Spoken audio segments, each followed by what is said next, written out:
विश्वास अजूनही लोकांचा आहे। पण हे जे जजेस त्यांच्याबद्दल चांगली मतं आहेत, उद्याही रिटायर्ड झाले तर तेही इव्हॅपोरेट होण्याची शक्यता त्या ठिकाणी दिसते।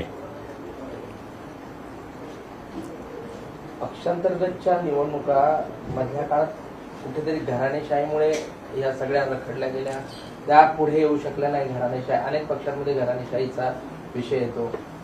या सगळ्या घराणेशाहीमुळे जो मूळ मुख्य काम करणारा कार्यकर्ता आहे तो मागे पडत गेलाय आणि अनेक कार्यकर्ते देखील संख्या रोवली पक्षांमध्ये। कसं पाहताय ते? मी म्हणून म्हटलं ना की तुम्हाला ज्यावेळेस न्याय मिळत नाही असं ज्यावेळेस लक्षात येतं त्यावेळेस तो मग तुम्ही पक्षात राहून कशाला काम करू?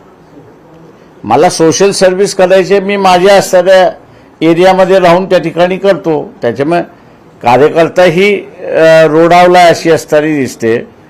चांगले कार्यकर्ते पक्षाला मिळत नाहीत ही आपल्याला दिसते। आणि सगळ्यात उदाहरण बघायचं असेल तर आज मी असं म्हणे कामगार चळवळीमध्ये कामगार नेताच कोणी राहिलेला नाही। वंचित ही परंपरा आता कायम ठेवताय। आमचा प्रयत्न चाललाय की बा कार्यकर्त्याला न्याय देणं। मी जसं म्हणालो की आम्ही घेतल्यानंतर आम्हाला काही पक्षातल्या लोकांनी विचारायला सुरुवात केली तेव्हा एक प्रेशराईज इतर पार्टीज व्हायला लागलेल्या आहेत की आपण सुद्धा इंटरनल डेमोक्रेसी आपली इस्टॅब्लिश केली पाहिजे। तुम्ही सुरुवातच बॅलेट पेपरवरून केली, मशिनरीवर डायरेक्ट मतदान नाही आहे, बॅलेट पेपरवर तुम्ही मतदान घेतलेलं आहे। हा मुद्दा देखील खूप प्रकर्षाने काही दिवसात पुढे येईल असं वाटतंय। माझं आजही म्हणणं आहे की ममता बॅनर्जींनी माझं जर ऐकलं असतं तर तिचं पानिपत झालं नसतं। आजही माझं म्हणणं आहे कर्नाटक आहे आणि आंध्र प्रदेश आहे की जे दोन नॉन बीजेपी गव्हर्नमेंट आहेत हे आजही माझ्याबरोबर बसले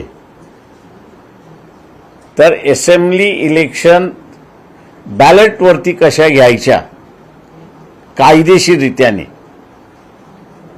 हा मार्ग मी त्यांना दाखवू शकतो। पण मुळात त्या मुख्यमंत्र्यांना त्यांच्या पक्षाचे प्रमुख